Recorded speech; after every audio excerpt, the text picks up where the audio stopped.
practice focus primarily on textiles. My practice is largely concerned with archives and particularly family and personal histories.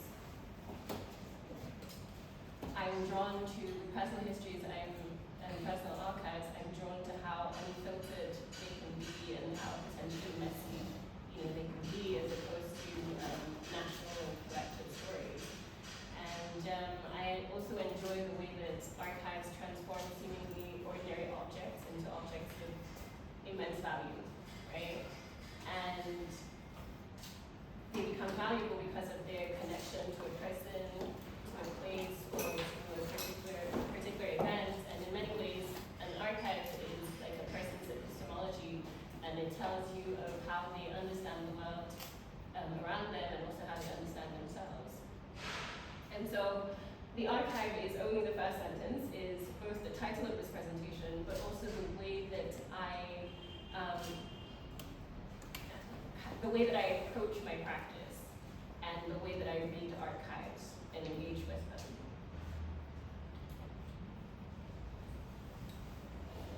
So through archival research, I've often found that you constantly have to read between the lines. Archives are often approached as repositories of fact, but they're also shaped by perspective, they're shaped by mission, they're shaped by bias as well. And so in that sense, they're never complete. They tell us what was recorded, they give us a fact, but they don't often tell us, what was felt. They don't really tell us what was forgotten. They don't tell us what was potentially misunderstood. They don't really tell us what was lost. And so it's precisely within those limitations that storytelling and imagination is able to breathe. And that is where I like to work from. I like to work from that space that treads the line between what is and what may have been, between documented history and between imagined continuity. I am also interested in the ways that I can use material, memory, and speculation to extend the narrative beyond the archive itself. And so, if the archive is the first sentence, then perhaps the work begins in writing what comes next. Perhaps the work begins in imagining the stories that continue after the document ends.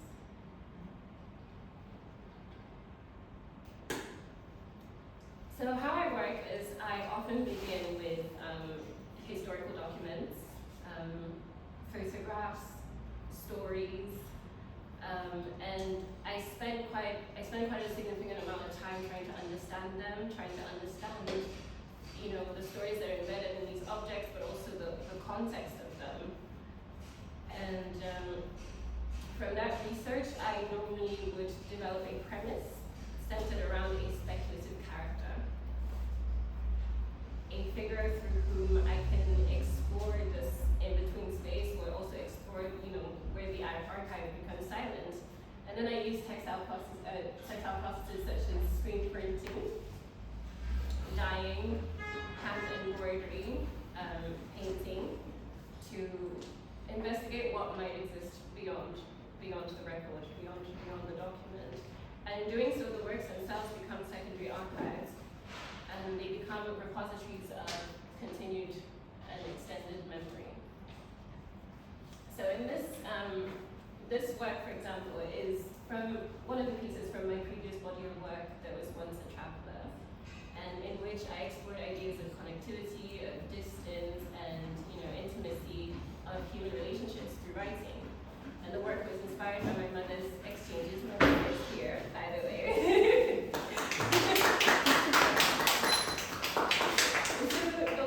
The body of work rather, was inspired by my mom's epistolary exchanges with pen pals from across the world during the 1970s and 1980s. And There Was Once a Traveler unfolds as an adventure story, inviting the audience to follow the journeys of this fictional traveler through a multitude of maps, letters, and a multitude of encounters. And on the left is a letter that was written to her by one of these pen pals. excerpt with which I have screen printed onto the fabric itself. And with these pieces, I was particularly interested in handwriting and how handwriting functions as a trace of the individual, and how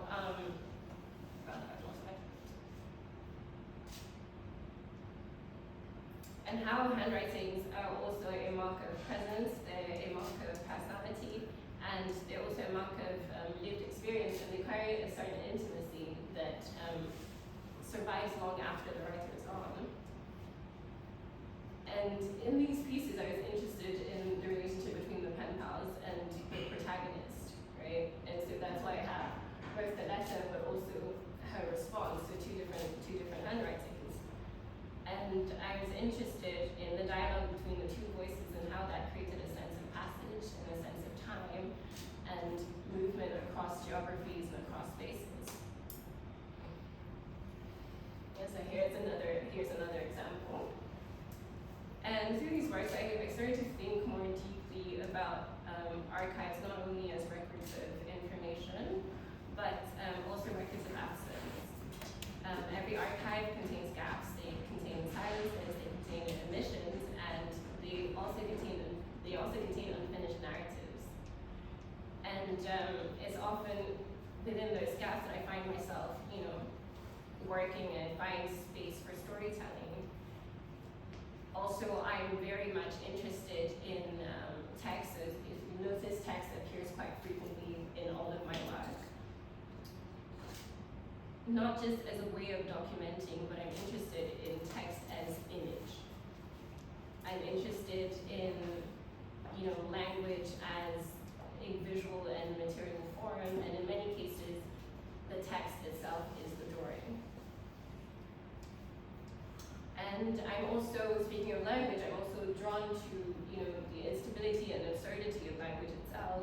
Because it's not fixed, it allows for transformation, it allows for distortion, and it allows for you to play with it.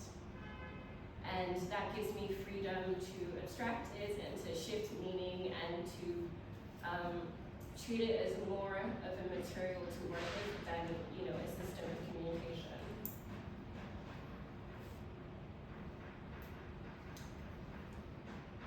I'm also interested in cartography, so a lot of my works tend to unfold as maps.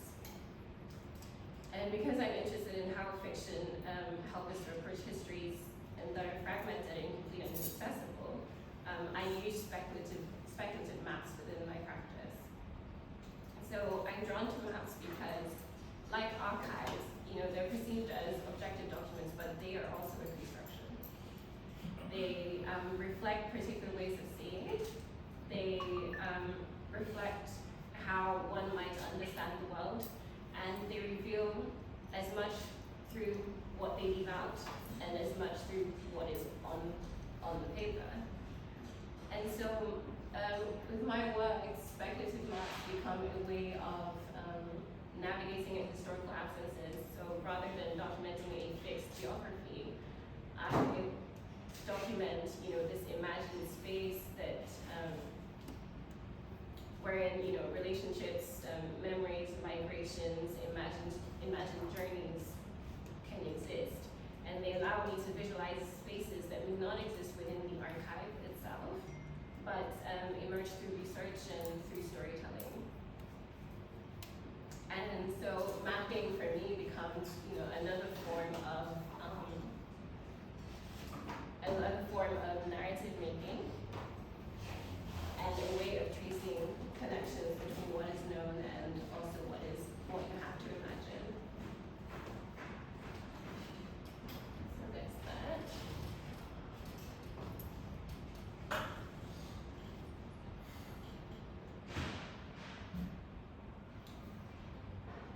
So this, the pieces that I've just shown are all part of my previous body of work that was once a chapter. And this is called my Dear Lonnie Andrew. It's still about my mother. And when I think about maps, I also think about continuity within storytelling as well. And I started to think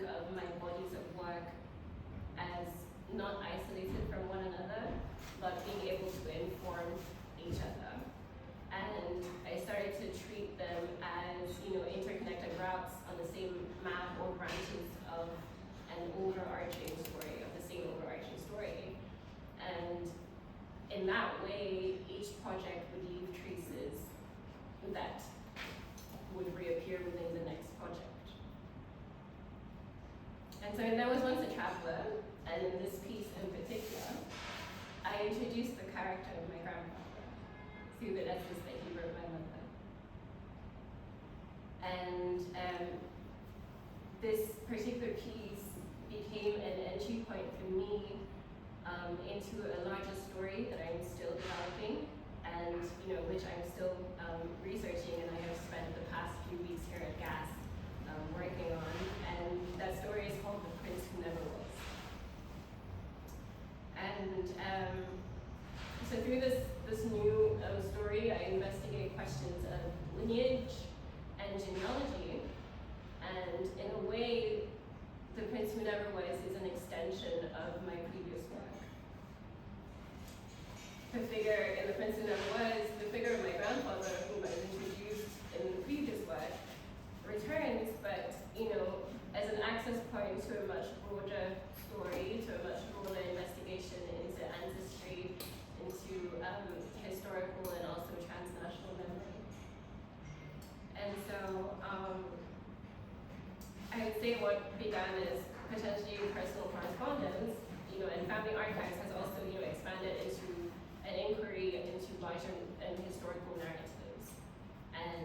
And these narratives are ones that shape identity across generations. So here is an excerpt from the letter that my grandfather wrote to my mother, and how I've translated that through fabric as well. Now we get into this. So The Prince Who Never Was is my new body of work, like I said, that I'm developing and that I have been fortunate to spend time here researching. And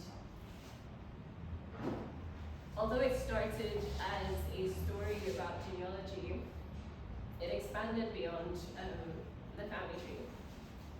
So I traced my lineage and encountered references to the 16th Olu of Warri.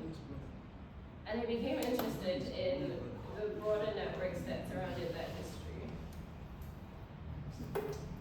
And through the research, questions of ancestry gradually opened into questions of power, into questions of place, into questions of diplomacy, questions of religion and trade and cultural exchange. And as my research expanded, I also found myself going back to the idea of cartography.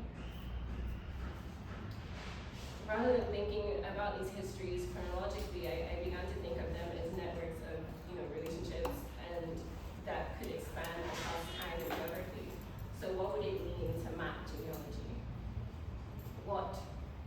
How might one map legitimacy? How might one map belief? How might one map influency? How might one map, diplomacy? And so these are the questions that are currently shaping my practice, or this project in particular. And I became interested in the relationship between the Warri Kingdom and the Portuguese Empire in the early 15th century, and the traces that remain from that encounter in the culture. And I also became interested in the adoption of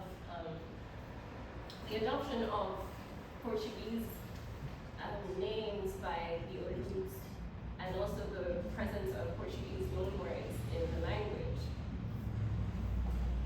So beginning in the late 15th century, there are diplomatic and religious and commercial exchanges between the two kingdoms, which resulted in a somewhat, I would say, unique encounter that still have visible traces still today in the way that, in the language, but also in the way that we dress, and ceremonially as well.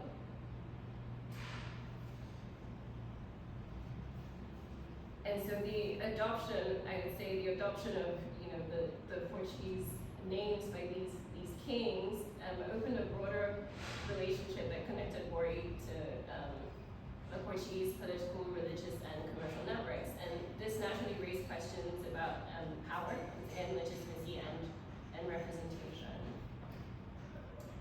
And during that period of Portuguese expansion, Christianity often functioned alongside trade. And diplomacy was a tool with which alliances were formed and authority was recognized, so conversion was not simply a religious act, it was also deeply political. And while researching these encounters, I became particularly interested in the stories that the Europeans told themselves about Africa, the first discovery, rather. And one recurring narrative that I found throughout the books and the journals that I looked into was the legend of this Christian ruler known as Prester John. And he was a mythical king whose kingdom was believed to exist beyond Europe. At first they believed that it was in Asia,